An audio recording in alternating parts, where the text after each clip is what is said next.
முதல் வேண்டாமை இலான் அடி சேர்ந்தார்க்கு யாண்டும் இடும்பையில ஒரு சிறிய கிராமத்தில் அரவிந்தன் என்ற இளைஞன் வாழ்ந்து வந்தான். அவன் மிகவும் எளிய வாழ்க்கை நடத்தினான். அவனுக்கு அதிக ஆசைகள் இல்லை. தேவையற்ற பொருட்களை வேண்டியதில்லை. பிறரை பார்த்து பொறாமை கொள்ளவில்லை.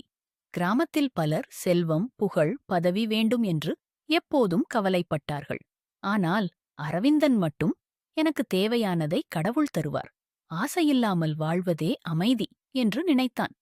ஒரு நாள் அந்த கிராமத்தில் கடும் பஞ்சம் வந்தது. பலர் மனமுடைந்து துன்பப்பட்டார்கள்.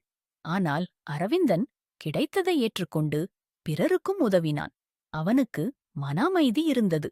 கவலை இல்லை. துன்பம் அவனைத் தொட்டதே இல்லை.